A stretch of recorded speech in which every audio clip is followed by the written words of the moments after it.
தமிழகத்தின் 35 மாவட்டங்களில் பெட்ரோல் விலை லிட்டருக்கு 100 ரூபாயை தாண்டியது.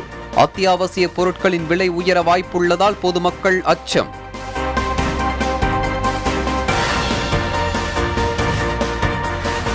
தமிழகம் முழுவதும் நாளை முதல் அரசு மற்றும் தனியார் பேருந்து சேவை தொடக்கம். பேருந்துகளை பராமரித்து கிருமி நாசினி தெளிக்கும் பணிகள் தீவிரம்.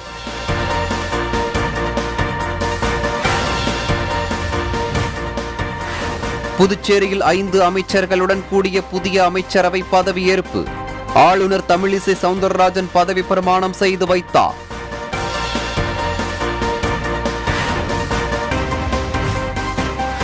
கொரோனா தடுப்பு மருந்து என கூறி 3 பேர் உயிரிழந்த விவகாரம். விசாரணையில் கடன் தொந்தரவால் கொலை செய்யப்பட்டது அம்பலம்.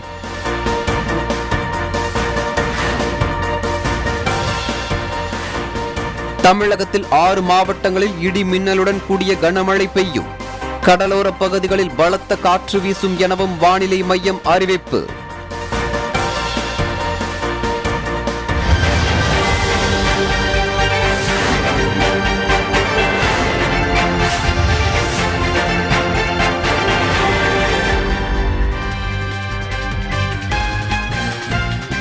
ஏழை கோடீஸ்வரர் என பாரபட்சமின்றி 18 வயதுக்கு மேற்பட்ட அனைவருக்கும் இலவசமாக கோவிட் தடுப்பூசி செலுத்தப்படும் என மத்திய அரசு தெரிவித்துள்ளது.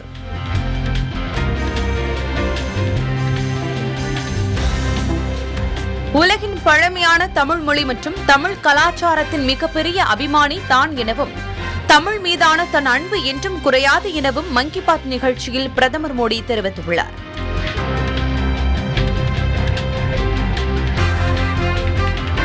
லடாக் எல்லையோர கட்டமைப்பு பணிகளை பார்வையிடச் சென்ற பாதுகாப்புத்துறை அமைச்சர் ராஜ்நாத் சிங், நாட்டை பாதுகாக்கும் ராணுவ வீரர்களை பாதுகாப்பதே தங்கள் நோக்கம் என தெரிவித்துள்ளார்.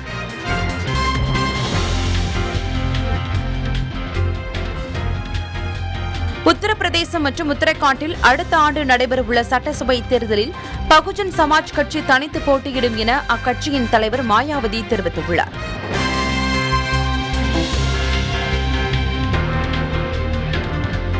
டோக்கியோ ஒலிம்பிக் போட்டிகளில் பங்கேற்கும் இந்திய வீரர்களை சமூக வலைதளங்களில் சியர் ஃபார் இந்தியா என்ற ஹேஷ்டேக் மூலம் ஊக்குவிக்க வேண்டும் என பிரதமர் மோடி வேண்டுகோள் விடுத்துள்ளார்.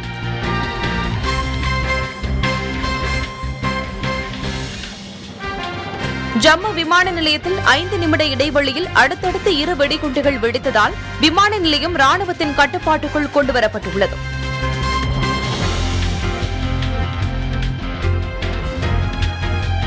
பதினான்கு ஆண்டுகளுக்கு பிறகு திருப்பதி கோவிலுக்கு 8 புதிய அர்ச்சகர்களை நியமித்து ஆந்திர மாநில முதல்வர் ஜெகன்மோகன் ரெட்டி உத்தரவிட்டுள்ளார்.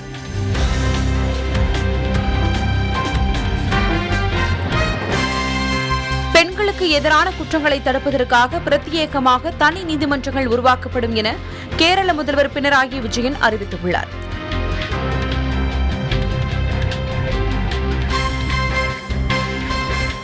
அமெரிக்காவுக்கும் இந்தியாவுக்கும் இடையே தற்போது இருப்பதை போன்ற ஒரு நாகரிகமான உறவை அமெரிக்காவுடன் தொடர விரும்புவதாக பாகிஸ்தான் பிரதமர் இம்ரான்கான் தெரிவித்துள்ளார்.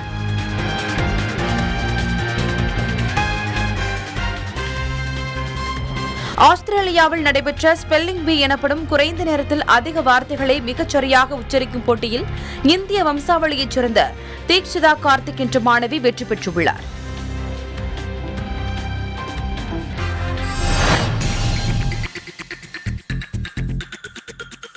பெட்ரோல் டீசல் விலை நாடு முழுவதும் கடுமையாக உயர்ந்துள்ளது. தமிழகத்தில் 35 மாவட்டங்களில் பெட்ரோல் விலை லிட்டருக்கு 100 ரூபாயை தாண்டியுள்ளது. நாட்டின் பல்வேறு மாநிலங்களில் பெட்ரோல் விலை கடந்த சில நாட்களுக்கு முன்பே 100 ரூபாயை கடந்திருந்தது. இந்த நிலையில் தமிழகத்திலும் தற்போது சென்னை, திருவள்ளூர், திருச்சி ஆகிய 3 மாவட்டங்களை தவிர 35 மாவட்டங்களிலும் பெட்ரோல் விலை 100ஐ தாண்டி கடும் அதிர்ச்சியை ஏற்படுத்தியிருக்கிறது. சென்னையில் 1 லிட்டர் பெட்ரோல் விலை 99 ரூபாய் 53 பைசாவுக்கு விற்பனையானது. திருவள்ளூரில் பெட்ரோல் விலை 99 ரூபாய் 81 பைசாவாக உள்ளது. திருச்சியில் பெட்ரோல் விலை 99 ரூபாய் 94 பைசாவாகவும் உள்ளது. இந்த 3 மாவட்டங்களிலும் அடுத்த சில தினங்களில் பெட்ரோல் விலை 100ஐ தொடும் நிலை ஏற்பட்டுள்ளது. பெட்ரோல் விலையுடன் டீசல் விலையும் லிட்டர் ஒன்றுக்கு 95 ரூபாய் அளவுக்கு விற்பனையாவதால் லாரி, ஆட்டோ, வாடகை கார் கட்டணங்களின் விலையும் பல மடங்கு உயர்ந்துள்ளது. இதனால் காய்கறிகள் உள்ளிட்ட அத்தியாவசிய பொருட்களின் விலை அதிகரித்துள்ளதால் பொதுமக்கள் கடுமையாக பாதிக்கப்பட்டுள்ளனர்.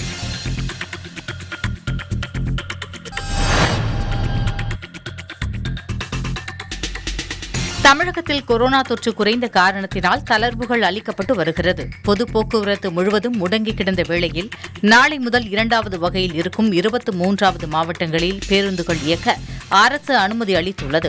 அதன் அடிப்படையில் விழுப்புரம் மண்டலத்தில் கடலூர், விழுப்புரம், கள்ளக்குறிச்சி, காஞ்சிபுரம், திருவண்ணாமலை, செங்கல்பட்டு, வேலூர், திருப்பத்தூர், ராணிப்பேட்டை, திருவள்ளூர் ஆகிய மாவட்டங்களில் மொத்தம் 65 அரசு பணிமனை உள்ளது. இந்த அரசு பணிமனையில் இருந்து பேருந்துகளை இயக்க அரசு போக்குவரத்து கழகம் அனைத்து ஏற்பாடுகளையும் அரசு பணிமனை அதிகாரிகள் செய்து வருகிறார்கள். நாளை முதல் 50% பயணிகளுடன் பேருந்துகள் பாதுகாப்பாக இயக்க ஏற்பாடுகள் தீவிரப்படுத்தப்பட்டுள்ளது. அந்த வகையில் அரசு பணிமனையில் பேருந்துகளில் கிருமி நாசினி தெளிப்பது, பேருந்துகளை சுத்தம் செய்வது என பணிகள் தீவிரப்படுத்தப்பட்டுள்ளது. அதே சமயத்தில் பேருந்து மற்றும் நடத்துனர்களுக்கும் தடுப்பூசி முழுமையாக போடப்பட்டுள்ளது.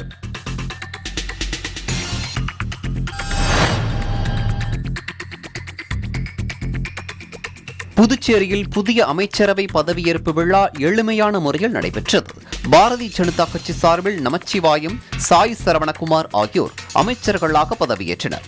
என்ஆர் காங்கிரஸ் கட்சியிலிருந்து லட்சுமி நாராயணன், தேனி ஜெயக்குமார், காரைக்காலைச் சேர்ந்த பெண் எம்எல்ஏ சந்திர பிரியங்கா ஆகியோர் அமைச்சர்களாக பதவியேற்றனர். துணைநிலை ஆளுநர் தமிழிசை சவுந்தரராஜன் புதிய அமைச்சர்களுக்கு பதவி பிரமாணமும் ரகசிய காப்பு பிரமாணமும் செய்து வைத்தார். புதுச்சேரியில் 40 ஆண்டுகளுக்கு பின் அமைச்சரவையில் பெண் ஒருவர் இடம்பெற்றுள்ளதும் 50 நாட்களுக்கு பிறகு புதிய அமைச்சரவை பதவியேற்றுக் கொண்டதும் குறிப்பிடத்தக்கது.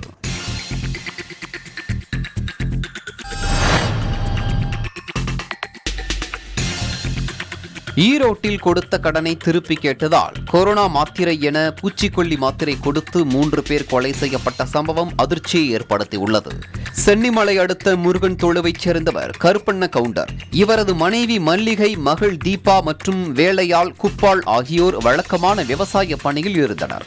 அப்போது அங்கு அடையாளம் தெரியாத நபர் ஒருவர் தன்னை மருத்துவ பணியாளர் என அறிமுகப்படுத்திக் கொண்டு கொரோனா தொற்று பாதிப்பு ஏற்படாமல் இருக்க மாத்திரைகள் வழங்கிவிட்டு சென்றுள்ளார். பிறகு மாத்திரை சாப்பிட்ட 4 பேருக்கு மயக்கம் ஏற்பட்டுள்ளது.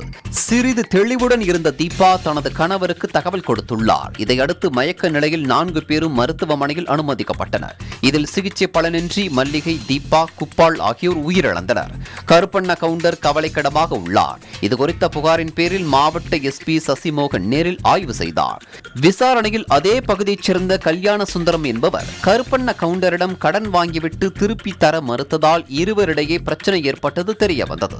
தீவிர விசாரணையில் கருப்பண்ண கவுண்டர் கொடுத்த கடனை கேட்டதால் ஆத்திரத்தில் கல்யாண சுந்தரம் அவரது குடும்பத்தை தீர்த்து கட்ட திட்டம் தீட்டியது உறுதியானது.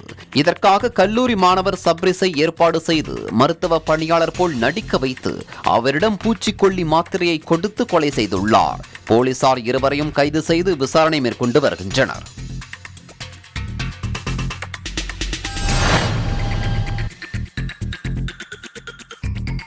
தமிழகத்தில் 6 மாவட்டங்களில் இடி மின்னலுடன் கூடிய கனமழை பெய்ய வாய்ப்புள்ளதாக சென்னை வானிலை ஆய்வு மையம் தெரிவித்துள்ளது.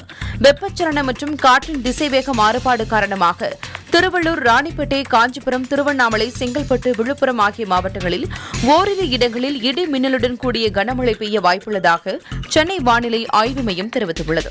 கடலோர மாவட்டங்கள், புதுச்சேரி, காரைக்கால் பகுதிகளிலும் உள் மாவட்டங்களில் ஒரு சில இடங்களில் இடி மின்னலுடன் கூடிய லேசானது முதல் மிதமான மழை பெய்யக்கூடும் எனவும், சென்னை நகரின் சில இடங்களில் இடி மின்னலுடன் கூடிய லேசான மழைக்கு வாய்ப்புள்ளதாகவும் வானிலை ஆய்வு மையம் தெரிவித்துள்ளது. தென்மேற்கு மற்றும் மத்திய மேற்கு அரபிக்கடல் பகுதிகளில் பலத்த காற்று வீசக்கூடும் என்பதால் மீனவர்கள் அப்பகுதிகளுக்கு செல்ல வேண்டாம் என அறிவுறுத்தப்பட்டுள்ளது.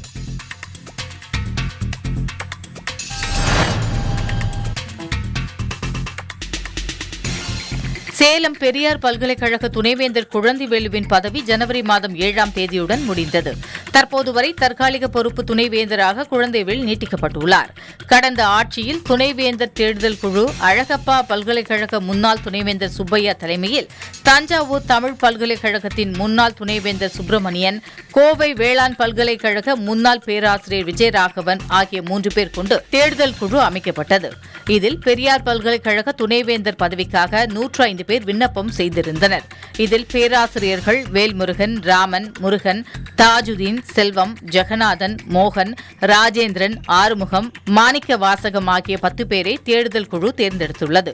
அந்த 10 பேருக்கும் இன்று நேர்முக தேர்வு நடைபெற்றது. இதில் 3 பேர் தேர்ந்தெடுக்கப்பட்டு அந்த பட்டியல் ஆளுநருக்கு அனுப்பி வைக்கப்படும். இந்த மூவரில் ஒருவரை ஆளுநர் துணைவேந்தராக தேர்வு செய்து அறிவிப்பார். பெரியார் பல்கலைக்கழகத்தை தொடர்ந்து தனது ஜாதியின் பிடியில் வைத்திருக்கவும் தம் மீதான குற்றச்சாட்டுகள் மீது கமிஷன் அமைக்கப்பட்டால் தம்மையும் தம்மை சார்ந்தவர்களையும் பாதுகாத்துக் கொள்ளவும் முன்னாள் துணைவேந்தர்கள் தம் சமூக பிரதிநிதியை துணைவேந்தராக்க RSS அமைப்பு மூலம் தீவிரமாக செயல்பட்டு வருவதாக பல்கலைக்கழக பேராசிரியர்கள் ஆளுநருக்கும் தமிழக அரசுக்கும் புகார் கடிதம் அனுப்பியுள்ளனர்.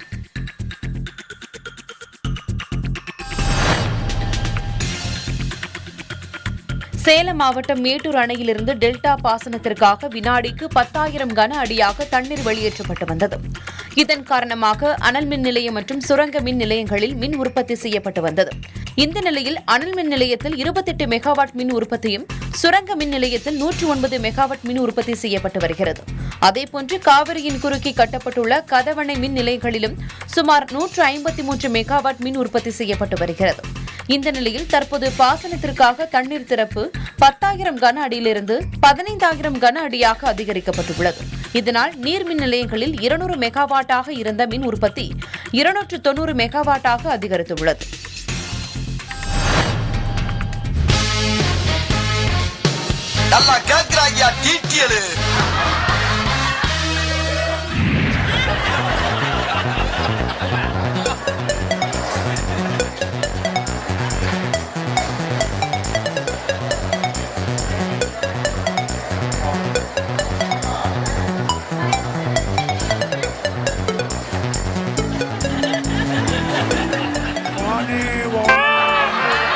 எல்லா ஸ்டேட்லுமே இருக்குங்கண்ணா, எல்லா ஸ்டேட்லுமே இருக்குது. நம்ம தமிழ்நாடு போனால் இந்த ஸ்டேட் இருக்குது. சின்ன சிட்டியில் இல்லை, கொஞ்சம் அப்படி போனால் எல்லா ஊர்லேயும் பாலைவனம் எல்லா ஸ்டேட்லையும் இருக்குது.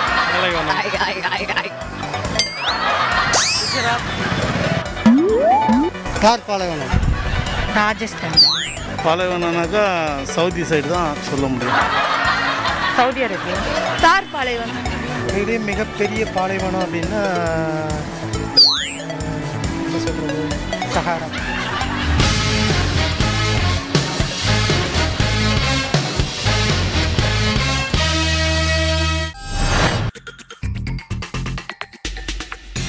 நீலகிரி மாவட்டம் முதுமலை புலிகள் காப்பக வனப்பகுதி சாலை வழியாக போக்குவரத்து மிகவும் குறைந்து காணப்படுகிறது. இதன் காரணமாக யானை உள்ளிட்ட வனவிலங்குகள் சாலைகளில் சுதந்திரமாக நடமாடுவதை அதிக அளவில் காண முடிகிறது. அவ்வாறு 2 குட்டி யானைகளுடன் 2 பெண் யானைகள் சாலையில் மேய்ச்சலில் ஈடுபட்டுக் கொண்டிருந்தன. அப்போது அந்த கூட்டத்தில் பிறந்து ஒரு சில வாரங்களே ஆன குட்டி யானை ஒன்று முதலில் தாய் யானையிடம் பால் குடித்துவிட்டு பின்னர் அருகில் நின்று கொண்டிருந்த மற்றொரு பெண் யானையிடம் சென்று பால் குடிக்க தொடங்கியது. அந்த பெண் யானையும் சற்றும் எதிர்க்காமல் குட்டி யானைக்கு பால் கொடுத்தது. பொதுவாக யானைகள் கூட்டத்தில் தாய் யானைகள் இருந்தாலும் குட்டிகளை வழிநடத்தக்கூடிய பொறுப்பு அதில் உள்ள மூத்த பெண் யானைதான் மேற்கொள்ளும். அதனால் குட்டி யானைக்கு பால் கொடுத்து கவனித்துக் கொள்வதிலும் மூத்த பெண் யானைக்கு பங்கு உள்ளது என்பதை இந்த காட்சி மூலம் நம்மால் தெரிந்து கொள்ள முடிகிறது.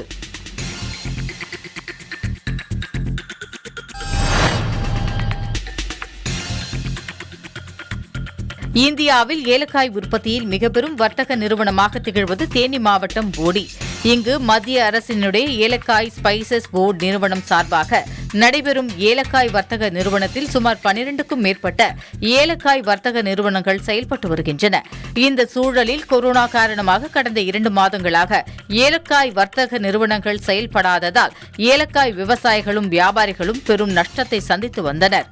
தற்போது விவசாயிகள் மற்றும் வியாபாரிகளின் கோரிக்கையை ஏற்று மத்திய அரசும் மாநில அரசும் இணைந்து 2 மாதத்திற்கு முன்பு ஸ்பைசஸ் போர்டு நிறுவனத்தில் ஏலக்காய் வர்த்தகம் நடத்திக் கொள்ள அனுமதி அளிக்கப்பட்டது.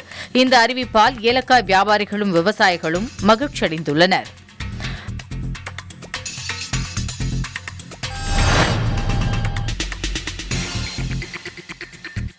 நீலகிரி மாவட்டத்தில் உள்ள பழங்குடியின மக்களுக்கு சுகாதாரத்துறை பணியாளர்கள், வருவாய்த்துறையினர் என அரசு துறை அதிகாரிகள் பழங்குடியின கிராமமாக சென்று மக்களுக்கு தடுப்பூசிகளை போட்டு வருகிறார்கள். பல பழங்குடியினர் கிராமங்களில் தடுப்பூசி போட்டுக்கொள்ள பயந்து மக்கள் வனப்பகுதிகளிலும் வீடுகளுக்குள்ளும் பதுங்கிக் கொள்ளும் சம்பவங்கள் நிகழ்ந்த வண்ணம் உள்ளன. தடுப்பூசி குறித்து போதிய விழிப்புணர்வு அளிக்கப்பட்ட போதும் தடுப்பூசி போடுவதற்காக சுகாதாரத்துறையினர் கிராமங்களுக்கு வந்தால் மக்கள் வனம் உள்ளிட்ட பகுதிகளில் ஒளிந்து கொள்ளும் சம்பவங்கள் தற்போது நடந்து வருகிறது. இந்த நிலையில் பந்தலூர் அருகே உள்ள கடலக்கொள்ளி பழங்குடியினர் கிராமத்திற்கு தடுப்பூசி போடுவதற்காக சுகாதாரத்துறை பணியாளர்கள் சென்றதை அறிந்த பழங்குடியின மக்கள் பல்வேறு இடங்களில் சென்று பதுங்கிக் கொண்டனர். இதையடுத்து எருமைப்பள்ளம் பழங்குடியினர் கிராமத்திற்கு வனத்துறை உதவியுடன் செல்போன் டார்ச் வெளிச்சத்தில் அங்குள்ளவர்களுக்கு தடுப்பூசி போடப்பட்டது. இருப்பினும் அங்கிருந்தும் சிலர் தடுப்பூசிக்கு பயந்து தப்பிச் சென்று பதுங்கிக் கொண்டனர்.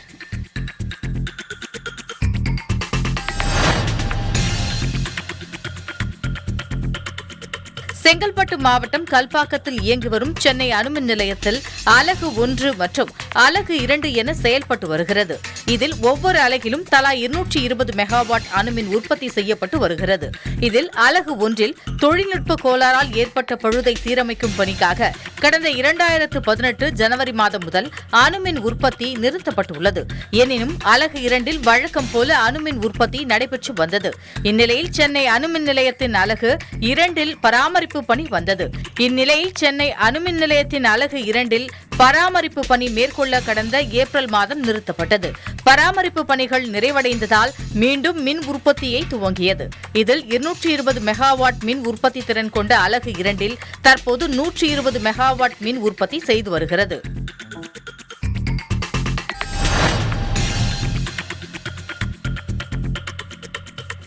தரங்கம்பாடி அருகே சாலையில் தவறவிட்ட 1.5 லட்சம் மதிப்பிலான பணம் நகையை உரியவரிடம் இளைஞர் ஒருவர் ஒப்படைத்த செயல் பலரது பாராட்டையும் பெற்று வருகிறது. மயிலாடுதுறை மாவட்டம் தரங்கம்பாடி அருகே வெள்ளக்கோவில் கிராமத்தைச் சேர்ந்த ரஜினி செல்வம், சர்க்குணா தம்பதியினர் இருசக்கர வாகனத்தில் உறவினர் வீட்டிற்கு சென்றுள்ளனர். அப்போது கைப்பையில் 1 லட்சம் ரூபாய் பணம் மற்றும் 50,000 மதிப்பிலான தங்கம், வெள்ளி நகைகளை எடுத்து வந்த நிலையில் கைப்பையை தவறவிட்டுள்ளனர். பொறையார் காவல் நிலையத்தில் தம்பதியினர் அளித்த புகாரின் பேரில் போலீசார் வாகன சோதனையை தீவிரப்படுத்தி விசாரணை செய்து வந்தனர். இந்நிலையில் தம்பதியினருக்கு இளைஞர் ஒருவர் தொலைபேசி மூலம் தொடர்பு கொண்டு பேசியுள்ளார். அதில் அவர்கள் தவறவிட்ட கைப்பை தன்னிடம் கிடைத்துள்ளதாகவும் காவல் நிலையம் வந்து பெற்றுக் கொள்ளுமாறும் கூறியுள்ளார். பின்னர் காவல் நிலையம் வந்த இளைஞர் தனது பெயர் கிருஷ்ணன் என்றும் தரங்கம்பாடியைச் சேர்ந்தவர் எனவும் அறிமுகம் செய்து கொண்டு 1 லட்சம் ரூபாய் பணம் மற்றும் 50,000 மதிப்பிலான நகைகள் அடங்கிய கைப்பையை தம்பதியிடம் ஒப்படைத்தார். இளைஞரின் இந்த மனிதநேய செயலுக்கு தம்பதியினர் கண்ணீர் மல்க நன்றி தெரிவித்தனர். போலீசாரும் பொதுமக்களும் இளைஞரின் செயலை மனதார வாழ்த்தி பாராட்டினர்.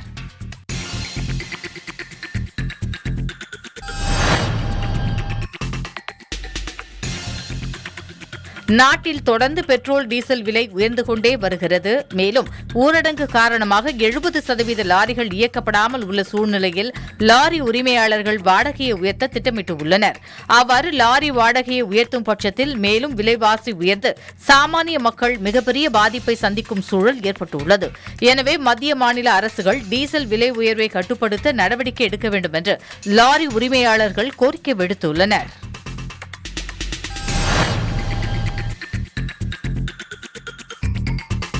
ஈரோடு மாவட்டம் பவானிசாகர் அணையிலிருந்து கரூர் மாவட்டம் வரை செல்லும் கீழ்பவானி வாய்க்கால் மூலம் ஈரோடு, திருப்பூர் மற்றும் கரூர் மாவட்டங்களில் உள்ள 2,07,000 ஏக்கர் நிலங்கள் பாசன வசதி பெறுகின்றன.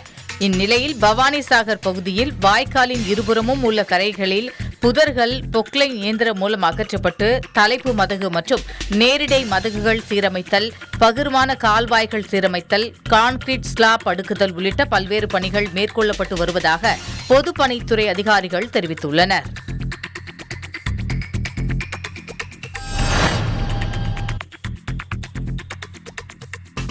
திருப்பூர் மாநகர போலீஸ் எல்லைக்கு உட்பட்ட 15 வேளம்பாளையம் காவல் நிலையத்தில் போலீஸ் ஏட்டாக சந்திரலேகா என்பவர் பணிபுரிந்து வருகிறார். இந்நிலையில் இவரிடம் சோழிப்பாளையம் பகுதியைச் சேர்ந்த முபாரக் பாட்ஷா என்பவர் அரசியல் சத்தியவான் என்ற மாத இதழின் நிருபர் எனவும் உங்களை பற்றி புகார் வந்துள்ளது, எனவே இது தொடர்பாக செய்தி வெளியிடாமல் இருக்க 1,25,000 ரூபாய் கொடுக்க வேண்டும் என மிரட்டியதாக கூறப்படுகிறது. இந்நிலையில் போலீஸ் ஏட்டு சந்திரலேகா 15 வேளாம்பாளையம் காவல் நிலையத்தில் அளித்த புகாரின் பேரில் முபாரக் பாட்ஷாவை கைது செய்து சிறையில் அடைத்தனர்.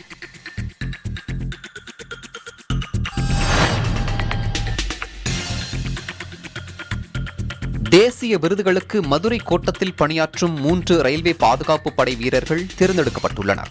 திருநெல்வேலி ரயில் நிலையத்தில் தலைமை காவலராக பணிபுரியும் ரயில்வே பாதுகாப்பு படை வீரர் விசாகரன், செங்கோட்டை தலைமை காவலராக பணியாற்றும் ரயில்வே பாதுகாப்பு படை வீரர் ஆறுமுக பாண்டியன், திருச்செந்தூர் ரயில் நிலையத்தில் தலைமை காவலராக பணியாற்றும் ரயில்வே பாதுகாப்பு படை வீரர் பாலசுப்ரமணியன் ஆகியோர் தேசிய அளவிலான உத்கிருஷ்டா விருதுக்காக தேர்வு செய்யப்பட்டுள்ளனர். இதில் ஆறுமுக பாண்டியன் விளையாட்டுப் போட்டிகளில் கலந்து கொண்டு பல்வேறு விருதுகளை பெற்றுள்ளார். மேலும் ரயில்வே துறை குற்ற வழக்குகளை விரைவாக கையாண்டு சாதனை புரிந்துள்ளார். ரயில்வே பாதுகாப்பு படை வீரர்கள் பாலசுப்ரமணியம் மற்றும் விசாகரன் ஆகியோர் ரயில் பயணிகளுக்கு உதவுவது, ரயில்வே துறை சொத்துக்களை பாதுகாப்பது, குற்றங்களை தடுப்பது போன்ற பல்வேறு பிரிவுகளில் சாதனை புரிந்துள்ளனர் என்பது குறிப்பிடத்தக்கது.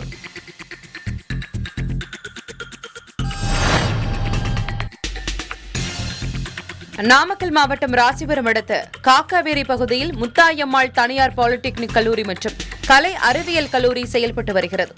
இதில் சுமார் 4000த்திற்கும் மேற்பட்ட மாணவ மாணவிகள் பயின்று வருகின்றனர். தற்போது கல்லூரி நிர்வாகம் பாலிடெக்னிக் கல்லூரி மற்றும் கலை அறிவியல் கல்லூரி மாணவ மாணவிகளின் பெற்றோர்கள் கொரோனா தொற்றால் உயிரிழந்திருந்தால் கல்வி கட்டணம் முழுவதும் கல்லூரி நிர்வாகமே ஏற்கும் என்றும், அதேபோல் புதிதாக கல்லூரியில் சேரும் மாணவ மாணவிகளின் பெற்றோர்கள் கொரோனா தொற்றால் உயிரிழந்திருந்தால் 3 ஆண்டுகளுக்கான கல்வி கட்டணத்தை இலவசமாக வழங்கப்படும் என கல்லூரியின் தாளாளர் பிரேம்குமார் அறிவித்துள்ளார். எங்கள் கல்லூரியில் பயிலும் மாணவர்களோட பெற்றோர்கள் யாராவது தவறினால் அவர்களுடைய முழு கல்வி கட்டணமும் எங்கள் கல்வி நிர்வாகமே ஏற்றுக்கொள்ளும். அது மட்டும் இல்லாமல் எங்கள் கல்லூரி சேர வரும் மாணவர்களோட பெற்றோர்கள் யாராவது அவர்கள் தாய் தந்தையை இறந்திருந்தால் அவர்களோட கல்வி கட்டணமும் எங்கள் நிர்வாகமே எடுத்துக்கொள்ளும்.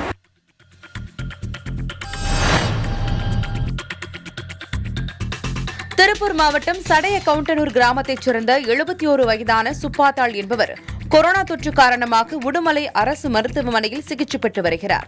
திருமணம் செய்து கொள்ளாத இவர் தனது சகோதரியின் மகள்களுக்கு தனது சொத்துக்களை எழுதி கொடுத்துள்ளார். ஆனால் அவர்கள் எவரும் சுப்பாத்தாளை கவனிக்காத நிலையிலும் உறவினர்களின் ஆதரவில்லாததாலும் அவர் மருத்துவமனையில் மிகுந்த சிரமத்தில் இருந்து வருகிறார். இந்நிலையில் தனக்கு உதவ வேண்டும் என தமிழக அரசிடம் சுப்பாத்தாள் காணொலி மூலம் வேண்டுகோள் விடுத்துள்ளார்.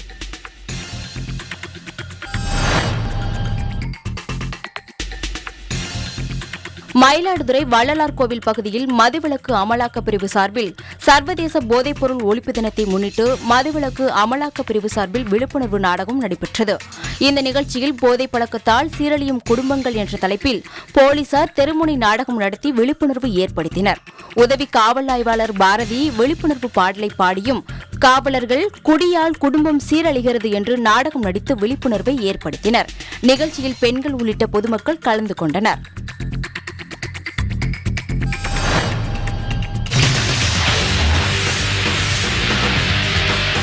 பொதுமக்கள் அதிகமாக கூடுற இடங்களுக்கு போகக்கூடாது.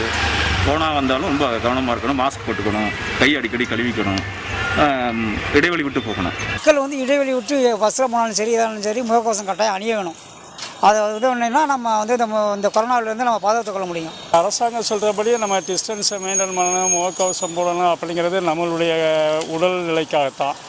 அதை மக்கள் பாதுகாக்கத்தே வேணும். அவங்க சொல்கிற நெறிமுறையில் நம்ம பயன்படுத்தத்தே வேணும்.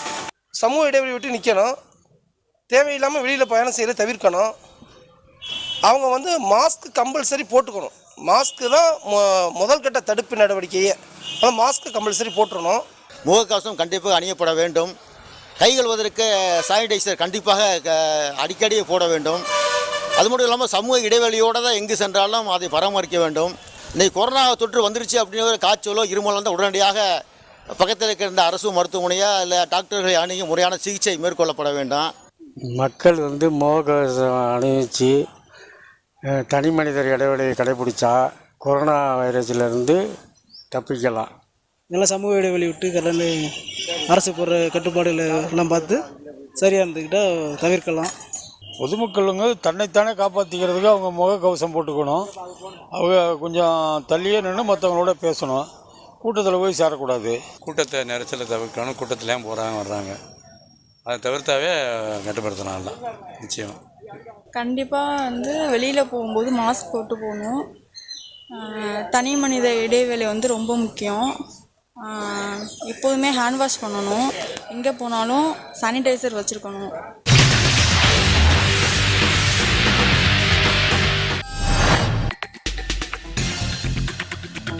ஆந்திராவில் உள்ள எஸ்ஆர்எம் பல்கலைக்கழகத்தின் முதல் பட்டதாரி மாணவர்கள் வேலை வாய்ப்புகளை பெறுவதில் சாதனை படைத்துள்ளனர்.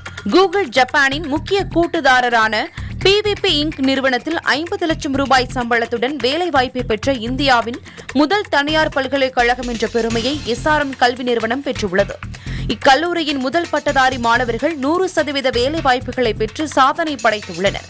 600க்கும் மேற்பட்ட நிறுவனங்கள் நடத்திய கல்லூரி வளாக நேர்காணலில் 71% மாணவர்கள் 20 லட்சத்துக்கும் அதிகமான ரூபாய் ஊதியத்துடன் வேலைவாய்ப்பை பெற்றுள்ளனர். அவர்களில் பலர் சர்வதேச அளவில் பிரசித்தி பெற்று விளங்கும் Amazon, PayPal, Barclay, American express, bank America, Walmart, APN web, TCS, Cognizant, Infosys, L&T, AIS, JSW மற்றும் அத்தானி உள்ளிட்ட பல நிறுவனங்களில் தலைமை பொறுப்புகளை பெற்றுள்ளது குறிப்பிடத்தக்கது. இதுகுறித்து SRM நிறுவனத்தின் தலைவர் டாக்டர் B. சத்யநாராயணன் கூறுகையில், தங்கள் நிறுவனத்தில் உருவான மாணவர்கள் படைத்துள்ள சாதனை மூலம் தாங்கள் பெருமை கொள்வதாகவும், தாங்கள் வெறும் பட்டதாரிகளை உருவாக்குவதில்லை, சமூகத்தை வலுவாக கட்டமைக்கும் முன்னோடிகளை உருவாக்கி வருவதாகவும் பெருமிதம் தெரிவித்தார்.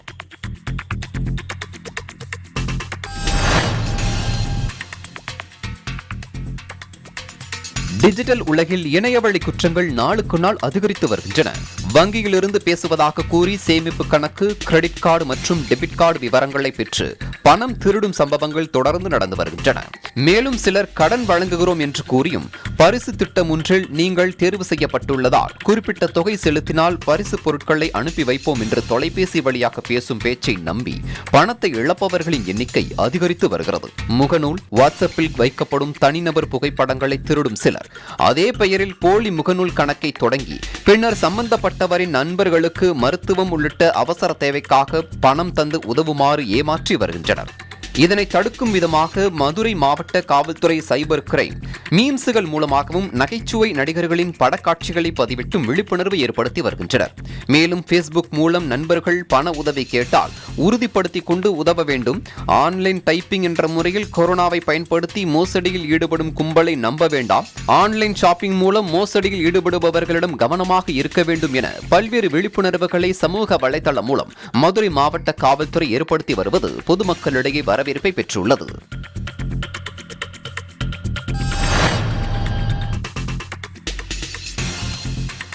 போட்டி என்றாலே பொதுமக்கள் முதல் வியாபாரிகள் வரை அனைத்து தரப்பினருக்கும் முதலில் நினைவுக்கு வருவது திண்டுக்கல்தான். திண்டுக்கல் போட்டுக்கு புவிசார் குறியீடும் அளிக்கப்பட்டுள்ளது. தமிழகத்தில் உள்ள கோயில்கள் பெரும்பாலானவற்றில் திண்டுக்கல்லில் தயாரிக்கப்பட்ட போட்டுகளை பயன்படுத்துகின்றனர். அந்த வகையில் திருப்பதி ஏழுமலையான் கோவிலுக்காக RMTC காலனியில் வசிக்கும் முருகேசன் என்பவர் 5 கிலோ எடையில் 6 இன்ச் அளவில் 2 மெகா சைஸ் மாங்காய் போட்டுகள் தயார் செய்து வருகிறார். அந்த போட்டின் விலை ரூபாய் 10,000 ஆகும். முருகேசன் கடந்த 43 ஆண்டுகளாக பூட்டு தயாரிப்பில் ஈடுபட்டு வருகிறார். ஏற்கனவே 9 பூட்டுகள் திருப்பதி கோயிலுக்கு செய்து அனுப்பியுள்ள நிலையில் தற்போது மேலும் 2 மாங்காய் பூட்டுகள் தயார் செய்து வருகிறார். பித்தளையை கொண்டு 5 நாட்களில் இந்த பூட்டு தயாரிக்கப்படுகிறது. விரைவில் இந்த பூட்டுகள் திருப்பதி அனுப்பி வைக்கப்பட உள்ளது. பூட்டினுடைய எடை 5 கிலோ, பூட்டினுடைய விலை 10,000 ரூபா. குறைஞ்சது 3 நாள்லேருந்து 4 நாள் ஆயிரும் இந்த பூட்டை முடிக்கிறதுக்கு. எங்களுக்கு கூலி தான் கிடைக்கும், பெரிய அளவில் லாபம்லாம் கிடைக்காது. இது மாங்காய் பூட்டு 8 இன்ச்சு பூட்டு. இதிலே 1 அடி செய்யலாம், இதிலே 6 இன்ச்சு செய்யலாம், இதிலே 4 இன்ச்சு செய்யலாம், 3 இன்ச்சு செய்யலாம், 2.5 இன்ச்சு செய்யலாம், 1.5 இன்ச்சு செய்யலாம். இதில் பித்தாளையில் 2.5 இன்ச்சு பூட்டு செய்யலாம், 3 இன்ச்சு பூட்டு செய்யலாம், 4 இன்ச்சு பூட்டு செய்யலாம், 6 இன்ச்சு, 8 இன்ச்சு, 10 இன்ச்சு, 12 இன்ச்சு வரைக்கும் அதுலேயும் செய்யலாம். இரும்பு பூட்டில் ஒரு 120 சைஸு நாங்கள் பூட்டு செஞ்சு வச்சோம்னா எவனாலே அதுக்கு பேட்டர்ன் கூட கண்டுபிடிக்க போட முடியாது.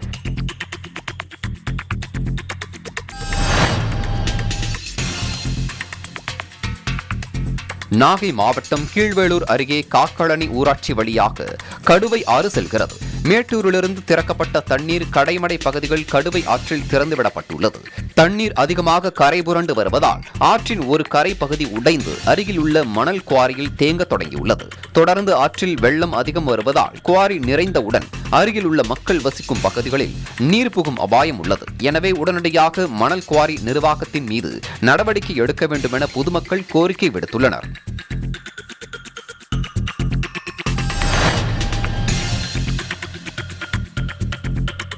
திருச்சி மன்னார்புரம் அருகே எல்பின் என்ற நிதி நிறுவனத்தில் தமிழகத்தின் பல்வேறு பகுதிகளில் இருந்து பொதுமக்கள் ஏராளமானோர் பல கோடி ரூபாய் முதலீடு செய்துள்ளனர்.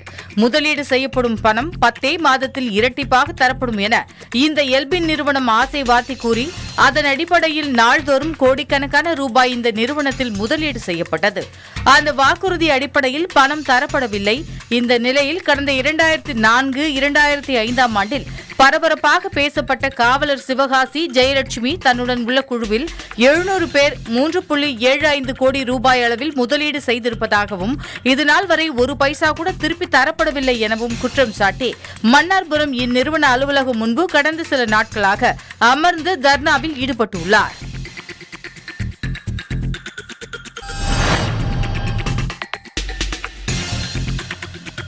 விருதுநகர் மாவட்டம் ஸ்ரீவில்லிபுத்தூர் ரைட்டன்பட்டி தெருவில் ஆதி திராவிடர் நலத்துறை மாணவிகள் விடுதி கடந்த 40 ஆண்டுகளாக செயல்பட்டு வந்தது. இந்த விடுதியின் கட்டிடம் பழுதடைந்ததால் புதிய கட்டிடம் கட்ட ஆதி திராவிடர் நலத்துறை சார்பில் முடிவு செய்யப்பட்டு பொறியாளர் பால்ராஜ் நிலத்தை அளவிட வந்தார். ஆனால் இடமானது ஆதி திராவிடர் நலத்துறை உத்தரவுப்படி இலவச பட்டா 53 பேருக்கு வழங்கப்பட்டதாகவும் அருந்ததியர் சமுதாயத்தினருக்கு பொது பயன்பாட்டிற்கு வழங்கப்பட்டது எனவும் கூறி கட்டிடம் கட்ட எதிர்ப்பு தெரிவித்து ஆர்ப்பாட்டத்தில் ஈடுபட்டனர். தகவல் அறிந்து சம்பவ இடத்திற்கு வந்த காவல்துறையினர் பேச்சுவார்த்தை நடத்தியதை அடுத்து கலைந்து சென்றனர்.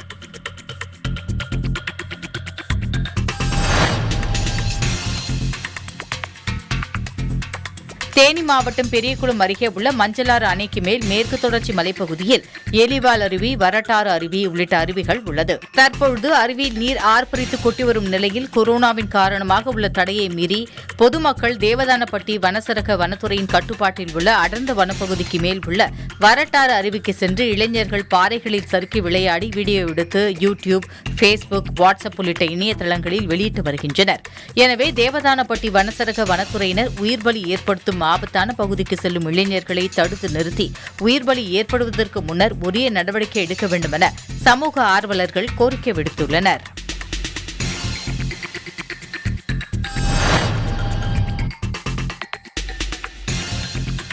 மயிலாடுதுறை மாவட்டம் முடிகண்டநல்லூர் பகுதி கொள்ளிடம் ஆற்றில் கிணறு தோண்டப்பட்டு அதிலிருந்து தண்ணீர் நீர்த்தேக்க தொட்டியில் சேமிக்கப்பட்டு பின்னர் குடிநீர் தேவைக்காக விநியோகிக்கப்படுகிறது. இந்த திட்டம் கடந்த 20 ஆண்டுகளுக்கு மேல் செயல்பட்டு வருவதால் ஆங்காங்கே தண்ணீர் குழாய்களில் வெடிப்பு ஏற்பட்டு தண்ணீர் வெளியேறுவதும் நகராட்சி அலுவலர்கள் சென்று அதை சரி செய்வதும் வாடிக்கையாக உள்ளது. இந்நிலையில் நீடூர் கடுவங்குடி பகுதியில் குடிநீர் குழாயில் உடைப்பு ஏற்பட்டு கொள்ளிடம் ஆற்றில் குடிநீர் வெளியேறி சாலைக்கு அப்பால் உள்ள வயலுக்குள் சென்று வீணாகி வருகிறது. இந்த உடைப்பு குறித்து மயிலாடுதுறை நகராட்சி நிர்வாகத்திற்கு பொதுமக்கள் பலமுறை புகார் தெரிவித்தும் எந்த நடவடிக்கையும் எடுக்காததால் கடந்த 1.5 ஆண்டுகளாக இந்நிலை தொடர்ந்து வருகிறது. எனவே நகராட்சி நிர்வாகம் நடவடிக்கை எடுத்து உடைப்பை சரி செய்ய வேண்டுமென அந்த பகுதி மக்கள் கோரிக்கை விடுத்துள்ளனர்.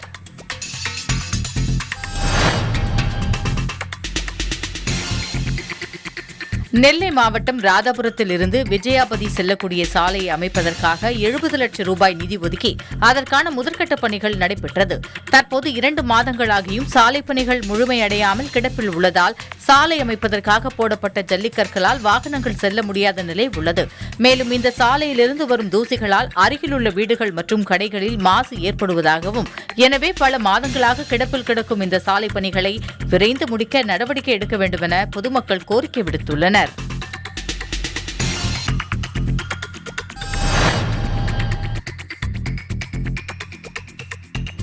அரியலூர் மாவட்டம் ஜெயங்கொண்டம் அருகே உள்ள அருள்மொழி, கார்குடி உள்ளிட்ட பகுதிகளில் கிராம நிர்வாக அலுவலர்கள் வாகன சோதனையில் ஈடுபட்டனர். அப்போது அந்த வழியாக வந்த மாட்டு வண்டிகளை மறித்து சோதனை செய்ய முயன்றனர். அப்போது 3 மாட்டு வண்டிகளை ஓட்டி வந்தவர்கள் கார்குடி ஏரி ஓரமாக வண்டியை நிறுத்திவிட்டு தப்பி ஓடிவிட்டனர். பின்னர் மாட்டு வண்டிகளை சோதனை செய்ததில் அதில் கொள்ளிடம் ஆற்றில் இருந்து அள்ளி வரப்பட்ட மணல் இருந்தது கண்டுபிடிக்கப்பட்டது.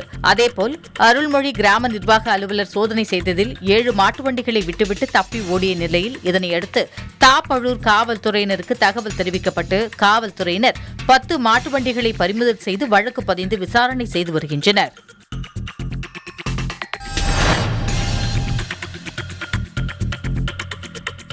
மயிலாடுதுறை மாவட்டம் கிளியனூர் நடுத்தெருவைச் சேர்ந்தவர் ரஷ்யா பானு. இவரது தாயார் கடந்த 2013ஆம் ஆண்டு 2 கூரை வீடுகள் உள்ள சொத்தினை செட்டில்மெண்ட் பத்திரம் மூலம் எழுதி வைத்துள்ளார். இந்த சொத்துக்கு அவரது சகோதரர் முகமது அலி, சகோதரி மகள் பாப்பா கனி ஆகியோரும் உரிமை கோரி வந்துள்ளனர். மேலும் அந்த நிலத்தை ஆக்கிரமிக்கும் நோக்கத்தோடு ரஷ்யா பானுவின் வீட்டு குடிநீர் இணைப்பை துண்டிப்பது உட்பட பல்வேறு தொந்தரவுகளை கொடுத்து வந்துள்ளனர். இதுகுறித்து பெரம்பூர் காவல் நிலையத்தில் புகார் அளித்த நிலையில் கடந்த 23ஆம் தேதி ரஷ்யா பானுவின் கூரை வீடு தீப்பற்றி எரிந்தது. இந்த நிலையில் இதுகுறித்து பெரம்பூர் காவல் நிலையத்தில் புகார் அளித்தும் போலீசார் எந்த நடவடிக்கையும் எடுக்காததால் பாதிக்கப்பட்ட ரஷ்யா பானு சம்பந்தப்பட்டவர்கள் மீது போலீசார் நடவடிக்கை எடுக்க வேண்டும் என ஐஜியிடம் நேரடியாக புகார் அளித்துள்ளார்.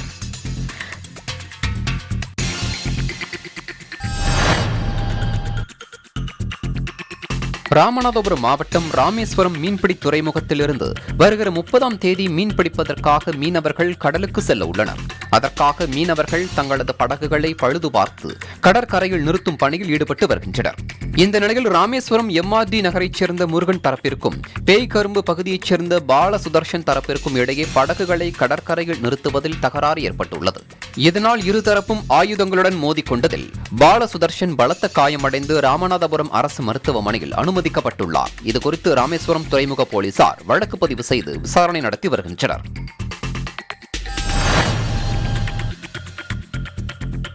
தேனி மாவட்டம் பெரியகுளம் அருகே ஜெயமங்கலம் பகுதியில் உள்ள தேக்கு மர தோட்டத்தில் கொரோனா பொது முடக்க தடையை மீறி சேவல்களை சண்டையிட வைத்து சூதாட்டத்தில் ஈடுபடுவதாக ஜெயமங்கலம் போலீசாருக்கு தகவல் கிடைத்துள்ளது. இந்த தகவலின் பேரில் அங்கு சென்ற போலீசார் 15க்கும் மேற்பட்ட நபர்கள் ஒன்றாக கூடி சேவல்களை சண்டையிட வைத்து சூதாட்டத்தில் ஈடுபட்டது தெரியவந்தது. அப்போது சேவல் சண்டையிட்டவர்கள் தப்பி ஓடிய நிலையில் திண்டுக்கல் மாவட்டம் வத்தலக்குண்டு பகுதியைச் சேர்ந்த ஒரு நபர் மட்டும் கைது செய்யப்பட்டார். மேலும் சண்டையில் ஈடுபடுத்தப்பட்ட 7 சேவல்கள் பறிமுதல் செய்யப்பட்டது. மேலும் தப்பி ஓடிய நபர்களை போலீசார் தேடி வருகின்றனர்.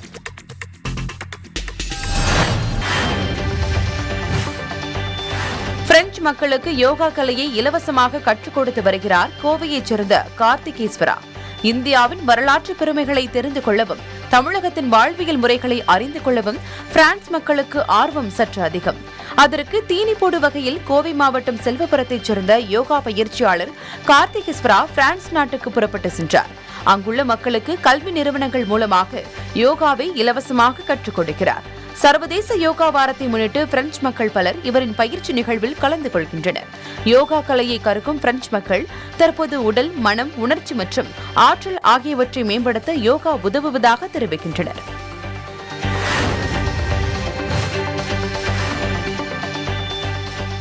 திருவாரூர் மாவட்டம் கோட்டூர் அருகே உள்ள சோமசேகரபுரம் கிராமத்திற்கு இரவு நேரங்களில் சில நபர்கள் சொகுசு காரில் வந்துள்ளனர். பின்னர் அக்கிராமத்தைச் சேர்ந்த வீடுகளிலிருந்து 6 ஆடுகளை அந்த நபர்கள் கார் டிக்கியில் அடைத்து கடத்தி செல்ல முயன்றனர். ஆடு கத்தும் சத்தம் கேட்டு எழுந்த அப்பகுதி மக்கள் ஒன்று திரண்டு காரை துரத்தி சென்றனர். அப்போது கார் மன்னார்குடி சாலையில் சென்று கொண்டிருந்த போது இரட்டை புலி என்னும் இடத்தில் எதிர்பாராத விதமாக காரில் ஏற்பட்ட கோளாறால் நடுவழியில் கார் நின்றது. இதனால் செய்வதறியாது குழம்பிய ஆடு கடத்தல்காரர்கள் அவர்கள் வந்த சொகுசு காரை சாலையிலேயே விட்டுவிட்டு தப்பி சென்றனர். இத்தகவலின் பேரில் சம்பவ இடத்திற்கு வந்த கோட்டூர் போலீசார் கடத்தப்பட்ட ஆடுகள் மற்றும் கடத்தலுக்கு பயன்படுத்திய சொகுசு காரை பறிமுதல் செய்தனர். மேலும் தப்பி ஓடிய மர்ம நபர்கள் குறித்து கோட்டூர் போலீசார் விசாரணை மேற்கொண்டு வருகின்றனர்.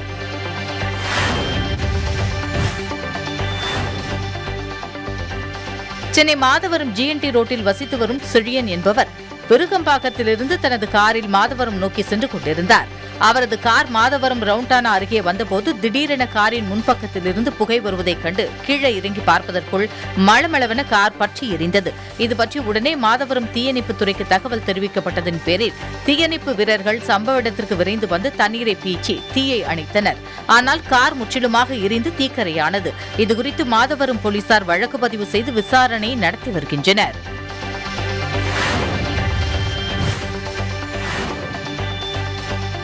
சேலம் மாவட்டம் ஓமலூர் ஊராட்சி ஒன்றியத்தில் முத்துநாயக்கன்பட்டி கிராமம் உள்ளது. இந்த கிராமத்தில் கடந்த 2 ஆண்டுகளுக்கு முத்துநாயக்கன்பட்டி கிராமத்தின் மையப்பகுதியில் உயர் கோபுர மின் விளக்கு அமைக்கப்பட்டது.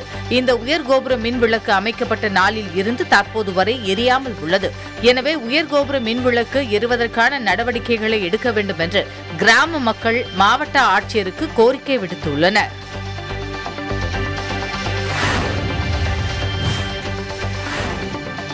புதுக்கோட்டை மாவட்டத்தில் சமூக விரோதிகள் சிலர் சட்டவிரோதமாக விற்பனை செய்து வந்த மதுபாட்டில்களை போலீசார் பறிமுதல் செய்து சம்பந்தப்பட்ட நபர்களையும் கைது செய்து சிறையில் அடைத்தனர்.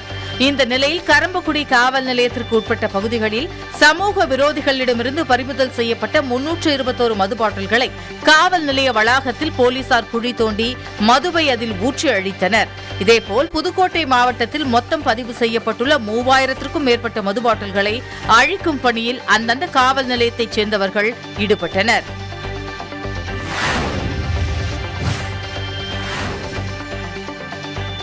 கள்ளக்குறிச்சி மாவட்டம் கல்வராயன்மலை போலீசார் சாராய வேட்டையில் ஈடுபட்டனர்.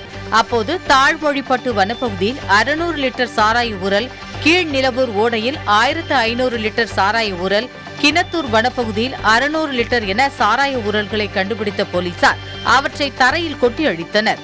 இது தொடர்பாக தாழ்மொழிப்பட்டு கிராமத்தைச் சேர்ந்த ராமசாமி மகன் அழகுராஜா, கீழ்நிலவூர், ஆண்டிக்கிணத்தூர், ஏழுமலை ஆகிய 3 பேர் மீது போலீசார் வழக்கு பதிவு செய்து தேடி வருகின்றனர்.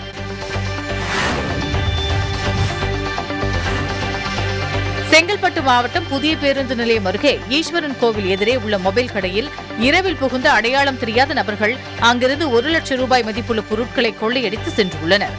இதனால் அதிர்ச்சியடைந்த அந்த கடையின் உரிமையாளர் கோபிநாத் போலீசாரிடம் புகார் அளித்தார். இதையடுத்து போலீசார் கடையை நேரில் ஆய்வு செய்ததில் கடையின் உள் நுழைவதற்கு முன் சிசிடிவி கேமராவின் வயரை துண்டிக்கப்பட்டு உள்ளே சென்று கொள்ளையடிக்கப்பட்டது தெரியவந்தது. தொடர்ந்து இதுகுறித்து போலீசார் விசாரணை மேற்கொண்டு வருகின்றனர்.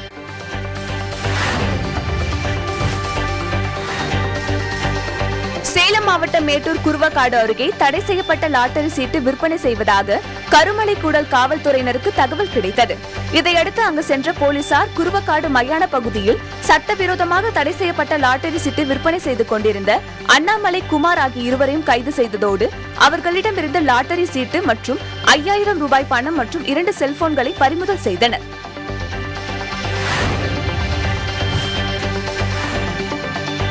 சேலம் மாவட்டம் எடப்பாடி அருகே வாழக்குட்டை ஏரியில் பணம் வைத்து சீட்டு விளையாடுவதாக தனிப்படை போலீசாருக்கு கிடைத்த ரகசிய தகவலை அடுத்து சம்பவ இடத்திற்கு சென்ற தனிப்படை போலீசார் அங்கு பணம் வைத்து சீட்டு விளையாடிக் கொண்டிருந்த 10 பேரை சுற்றி வளைத்து கைது செய்தனர்.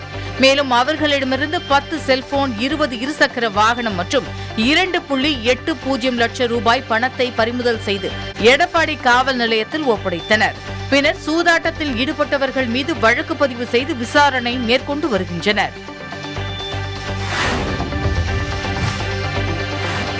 மதுரை மாவட்டத்தில் கொரோனா 2ஆம் அலையில் இதுவரை 50,624 பேருக்கு கொரோனா பாதிக்கப்பட்டுள்ளது. 2ஆம் அலையின் துவக்கத்தில் 1,500 பேருக்கும் அதிகமானோர் பாதிக்கப்பட்டு வந்த நிலையில் கடந்த 1 மாதமாக கணிசமாக கொரோனா பாதிப்பு குறைந்து வருகிறது. இந்த நிலையில் கடந்த சில தினங்களாக தினசரி பாதிப்பு 100க்கும் அதிகமாக இருந்த நிலையில் தற்பொழுது 100க்கும் கீழ் குறைந்துள்ளது. 2வது அலையில் முதன்முறையாக நேற்று கொரோனா பாதிப்பு 92ஆக குறைந்துள்ளது. தற்போது 991 பேர் சிகிச்சை பெற்று வரும் நிலையில் பெரும்பாலான அரசு மருத்துவமனைகளில் படுக்கை வசதிகள் காலியாகி உள்ளது.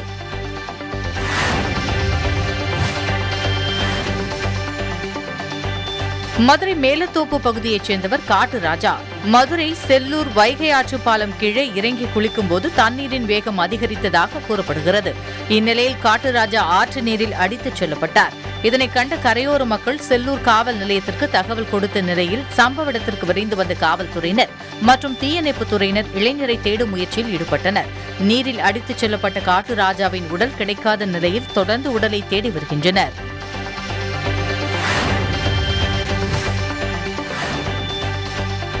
ராமநாதபுரம் மாவட்டத்தில் ராமேஸ்வரம், மண்டபம், உச்சிப்புள்ளி, திருப்புலானி, சாயல்குடி, முதுகுளத்தூர் உள்ளிட்ட பல்வேறு பகுதிகளில் பனை மரங்கள் அதிக அளவில் காணப்படுகிறது. இந்நிலையில் செங்கல் சூளைக்காக பனை மரங்கள் வெட்டப்படுகின்றன. இந்த நிலை நீடித்தால் இனிவரும் காலங்களில் பனை மரங்கள் முற்றிலுமாக அழிவை சந்திக்கும் சூழ்நிலை ஏற்படும் என்பதால் பனை மரங்களை வெட்டுபவர்கள் மீது கடுமையான நடவடிக்கை எடுக்க வேண்டும் என வன ஆர்வலர்கள் வலியுறுத்தியுள்ளனர்.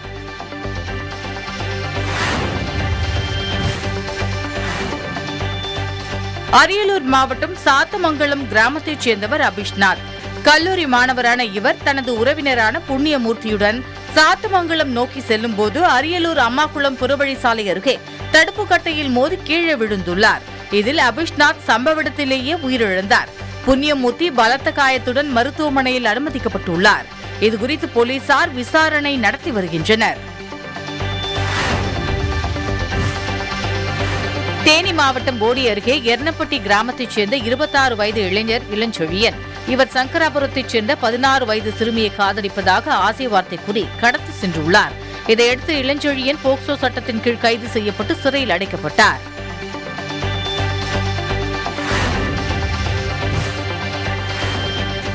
சிவகங்கை மாவட்டம் திருப்பத்தூர் இறைச்சி கடைகளில் பதப்படுத்தப்பட்ட ஆட்டிறைச்சி விற்கப்படுவதாக மாவட்ட உணவு பாதுகாப்பு அலுவலருக்கு புகார்கள் வந்தன. புகாரின் அடிப்படையில் திருப்பத்தூர் இறைச்சி கடைகளில் அவர் ஆய்வு மேற்கொண்டார். ஆய்வின் போது பதப்படுத்தப்பட்டு விற்பனைக்கு வைக்கப்பட்டிருந்த 10 கிலோ ஆட்டு இறைச்சிகளை பறிமுதல் செய்து அவற்றை விற்பனை செய்த கடைகளுக்கும் அபராதம் விதித்தார்.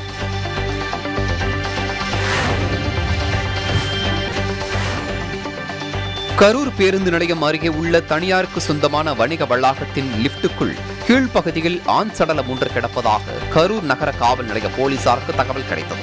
இதையடுத்து போலீசார் நடத்திய விசாரணையில் சடலமாக கிடந்தவர் தாந்தோணி மலையைச் சேர்ந்த அருள்ராஜ் என்பதும் தச்சு வேலை பார்த்து வந்தவர் எனவும் தெரிய வந்தது. இதுகுறித்து போலீசார் விசாரணை மேற்கொண்டு வருகின்றனர்.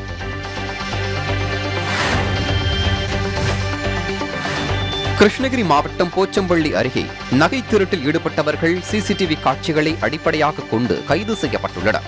கைது செய்யப்பட்டவர்கள் நீதிமன்றத்தில் ஆஜர்படுத்தப்பட்டு சிறையில் அடைக்கப்பட்டுள்ளனர். திருப்பூர் மாவட்டம் காங்கேயம் அருகே வாகன சோதனையின் போது காரில் கொண்டு செல்லப்பட்ட 5 லட்சம் ரூபாய் மதிப்பிலான 18 கிலோ கஞ்சா பறிமுதல் செய்யப்பட்டுள்ளது. இது தொடர்பாக தாய் மகன் ஆகிய 2 பேர் கைது செய்யப்பட்டுள்ளனர். தென்காசி மாவட்டம் சங்கரன்கோவில் அருகே இருசக்கர வாகனத்தின் மீது வேன் மோதி விபத்துக்குள்ளானதில் இருசக்கர வாகனத்தில் சென்ற முருகராஜ் என்பவர் சம்பவ இடத்திலேயே உயிரிழந்தார். இதுகுறித்து வழக்கு பதிவு செய்து விசாரித்து வருகின்றனர். திருப்பூர் மாவட்டம் அவிநாசி வட்டாட்சியர் சுப்பிரமணி காணங்குளம் பகுதியில் உள்ள மாட்டிறைச்சி கடை உரிமையாளர் வேலுசாமி என்பவரின் வீட்டிற்கு திடீரென ஆய்விற்கு சென்றார். அப்போது அவரிடம் இனி மாட்டிறைச்சி விற்கக்கூடாது என்று கூறியுள்ளார். அதற்கு வேலுசாமி மற்றும் உறவினர்கள் வட்டாட்சியரிடம் வாக்குவாதத்தில் ஈடுபட்டுள்ளனர். இதுகுறித்து வட்டாட்சியரிடம் கேட்டபோது மாட்டிறைச்சி கடை மட்டுமல்லாது பழங்கரை முதல் நம்பியூர் செல்லும் சாலையில் உள்ள மாட்டிறைச்சி கடைகள் அனைத்திலும் சுகாதாரமின்றி உள்ளதாகவும் சாலையின் ஓரத்திலேயே மாடுகளை வதை செய்வதாகவும் வந்த புகாரால் தான் எச்சரிக்கை விடுத்ததாக தெரிவித்தார். மதுரை திடீர் நகர் பகுதியில் கஞ்சா விற்பனை நடைபெறுவதாக காவல்துறைக்கு ரகசிய தகவல் கிடைத்துள்ளது. இதைத் தொடர்ந்து திடீர் நகர் போலீசார் மேலவாசல் அங்கன்வாடி மையத்திற்கு பின்வரும் ஆய்வு மேற்கொண்டனர். அதில் அங்கு சட்டவிரோதமாக கஞ்சா பொட்டலங்கள் விற்பனை செய்து கொண்டிருந்த 2 பிடித்து விசாரித்ததில் மேலும் 5 நபர்கள் கஞ்சா கடத்தி விற்பனை செய்து வந்தது தெரியவந்தது. மேலும் அவர்கள் பதுக்கி வைத்திருந்த 24 கிலோ கஞ்சாவை காவல்துறையினர் பறிமுதல் செய்து 7 பேரையும் வழக்கு பதிவு செய்து சிறையில் அடைத்தனர்.